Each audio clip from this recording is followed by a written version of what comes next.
حضور نبی کریم صلی اللہ علیہ وآلہ وسلم کے زمانے ہی میں حضرت علی رضی اللہ تعالیٰ عنہ ایک جنگ میں شامل تھے۔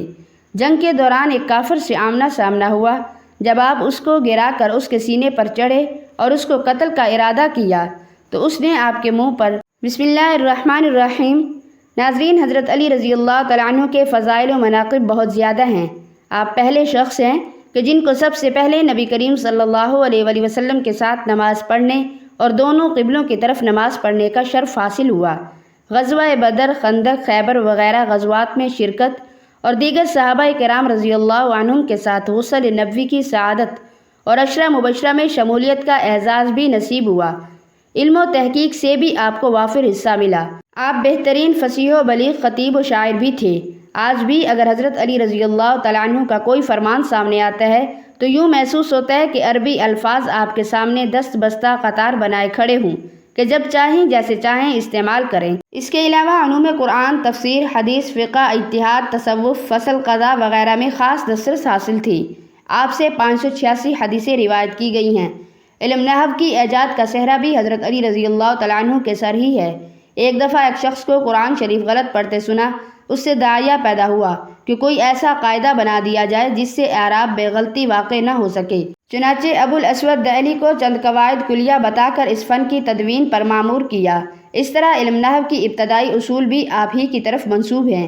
حضرت انس رضی اللہ تعالیٰ عنہ فرماتے ہیں کہ رسول اللہ صلی اللہ علیہ وآلہ وسلم نے فرمایا، میں اولاد آدم کا سید و سردار اور علی تمام عرب کے سردار ہیں۔ ترمذی اور حاکم نے حدیث ابن عمر رضی اللہ تعالیٰ عنہ نقل کی ہے کہ سرور دو عالم صلی اللہ علیہ وآلہ وسلم نے حضرت علی رضی اللہ تعالیٰ عنہ سے فرمایا، اے علی، تم میرے دنیا اور آخرت میں بھائی ہو۔ ابن عباس رضی اللہ تعالیٰ عنہ فرماتے ہیں کہ نبی کریم صلی اللہ علیہ وآلہ وسلم نے حضرت علی رضی اللہ تعالیٰ عنہ کی طرف دیکھ کر فرمایا، اے علی، تو دنیا اور آخرت میں سردار ہے، اور تیرا دوست میرا دوست ہے، اور میرا محبوب اللہ کا محبوب ہے، اور تیرا دشمن میرا دشمن، اور میرا دشمن اللہ کا دشمن ہے، اور میرے بعد تجھ سے بغض رکھے اس کے لیے ہلاکت و تباہی ہے۔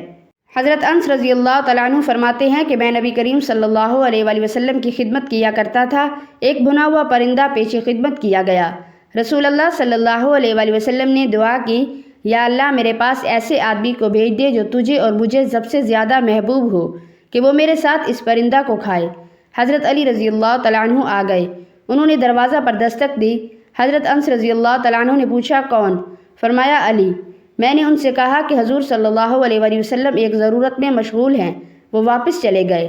رسول اللہ صلی اللہ علیہ وآلہ وسلم پھر دوبارہ کھانے میں مشغول ہونے لگے اور پھر یہی دعا کی، اے اللہ، ایسے شخص کو بھیج دے جو تجھے اور مجھے سب سے زیادہ محبوب ہو تاکہ وہ میرے ساتھ اس پرندہ کو کھائے۔ پھر حضرت علی رضی اللہ تعالیٰ عنہ ہی آئے اور اس بار انہوں نے زور سے دروازہ کھٹکھٹایا حتیٰ کہ حضور صلی اللہ علیہ وآلہ وسلم تک آواز پہنچ گئی۔ آپ نے دریافت فرمایا، اے انس، دیکھو یہ کون ہے؟ میں نے عرض کیا، یا رسول اللہ، علی ہیں۔ فرمایا، ان کو اندر آنے دو۔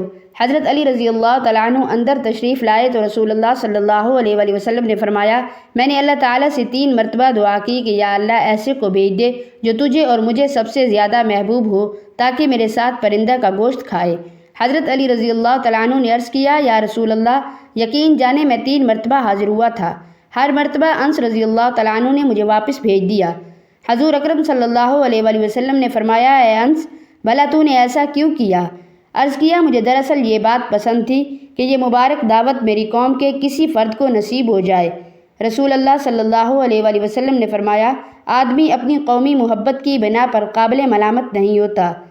ناظرین، حاکم حضرت علی رضی اللہ تعالیٰ عنہ سے روایت کرتے ہیں کہ رسول اللہ صلی اللہ علیہ وآلہ وسلم نے مجھے یمن کی جانب قاضی بنا کر بھیجنا چاہا تو میں نے عرض کیا، یا رسول اللہ صلی اللہ علیہ وآلہ وسلم، میں تو ابھی الہڑ جوان ہوں، نہ تجربے کار، جو معاملات طے نہیں کرنا جانتا، اور آپ مجھے یمن بھیجتے ہیں۔ یہ سن کر آپ صلی اللہ علیہ وآلہ وسلم نے میرے سینے پر ہاتھ مارا اور پھر فرمایا، الہی اس کے قلب کو روشن فرما دے، اس کی زبان کو تاثیر عطا فرما دے۔ قسم ہے اس خدا کی جس کے حکم سے بیجوں سے درخت پیدا ہوتے ہیں، کہ اس دعا کے بعد سے پھر کبھی مجھے کسی مقدمہ کے تصفیہ میں کوئی دغدغہ اور تردد پیدا نہیں ہوا۔ بغیر شک و شبہ کے میں نے ہر مقدمہ میں درست فیصلہ دیا۔ 10 ہجری میں حضرت علی رضی اللہ تعالیٰ عنہ حجۃ الوداع میں شریک ہوئے۔ حجۃ الوداع سے واپسی کے موقع پر غدیر خم میں حضرت بریدہ اسلمہ رضی اللہ تعالیٰ عنہ نے حضرت علی رضی اللہ تعالیٰ عنہ کے متعلق نبی کریم صلی اللہ علیہ وآلہ وسلم سے کچھ شکایات کی تو آپ نے خطبہ میں ارشاد فرمایا، اے مسلمانوں کی جماعت، کیا میں تمہارے نزدیک تمہاری جانوں سے زیادہ بہتر نہیں ہوں؟ صحابہ کرام رضی اللہ عنہم نے عرض کیا، کیوں نہیں یا رسول اللہ، واقعی آپ ہماری جانوں سے بہتر ہیں۔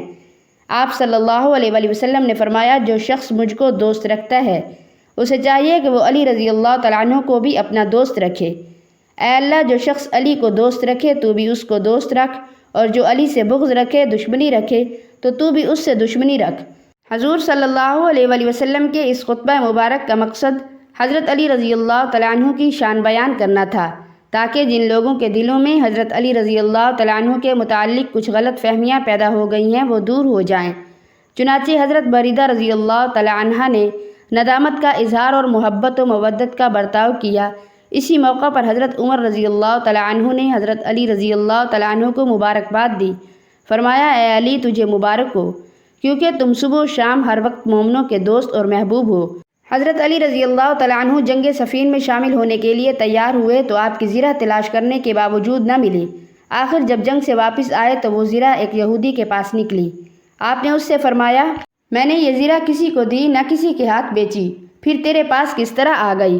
اس نے کہا، یہ زرہ میری ہے، اس لیے کہ میرے قبضے میں ہے۔ مقدمہ قاضی تک پہنچا جس کا نام شریح تھا۔ قاضی نے آپ کا دعویٰ اور یہودی کا جواب سن کر آپ سے کہا، گواہ پیش کیجیے۔ آپ رضی اللہ تعالیٰ عنہ نے فرمایا، میرا بیٹا حسن اور میرا غلام موجود ہے۔ قاضی نے کہا، بیٹے کی باپ کے لیے اور غلام کی آقا کے لیے شہادت قبول نہیں ہو سکتی۔ فرمایا، تعجب ہے کہ تم اہل جنت کی شہادت قبول نہیں کرتے؟ کیا حضرت صلی اللہ علیہ وآلہ وسلم نے نہیں فرمایا، حسن اور حسین جوانان جنت کے سردار ہیں؟ یہ سن کر یہودی یکایک چلا اٹھا، آپ خامخواہ مجھے قاضی کے پاس کھینچ لائے، حالانکہ آپ امیر المؤمنین ہیں اور قاضی آپ سے عام آدمیوں کی طرح جرح قضا کر رہا ہے۔ بے شک یہ دین سچا ہے اور بے شک یہ زرہ آپ ہی کی ہے، اور مسلمان ہو گیا۔ ناظرین، خالق کائنات نے حضرت علی رضی اللہ تعالیٰ عنہ کو بے پایاں ہمت، طاقت، قوت، شجاعت کے ساتھ ساتھ خود ضبطی، ایثار نفسی کی دولت سے بھی وافر حصہ عطا فرمایا تھا۔ حضرت صلی اللہ علیہ وآلہ وسلم کے زمانے ہی میں حضرت علی رضی اللہ تعالیٰ عنہ ایک جنگ میں شامل تھے۔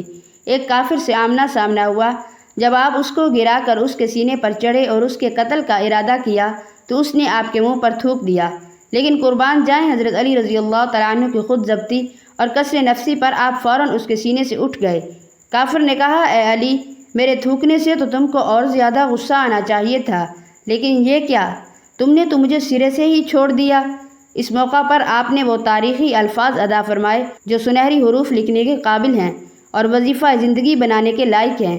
فرمایا، پہلے دشمنی تم سے خدا کے لیے تھی، لیکن اب جب تو نے مجھ پر تھوکا، اس سے میرے نفس کو جوش اور غصہ تو ضرور آ گیا تھا، مگر اس حالت میں اگر تجھے قتل کر دیتا تو یہ میرے نفس کی غیرت کا اظہار ہوتا، اس کو غیرت الہی اور للہیت سے کوئی تعلق نہ ہوتا۔ اس کافر پر اس ایثار نفسی کا ایسا اثر ہوا کہ وہ اسی وقت مسلمان ہو گیا۔ دعا ہے کہ اللہ تبارک و تعالی ہمیں نبی کریم صلی اللہ علیہ وآلہ وسلم کے نقش قدم پر چلنے کی توفیق عطا فرمائے اور ہمارا خاتمہ ایمان پر فرمائے، آمین ثم آمین۔ ناظرین، اللہ تعالیٰ کے 99 ناموں میں سے ایک نام کمنٹ باکس میں ضرور ٹائپ کریں۔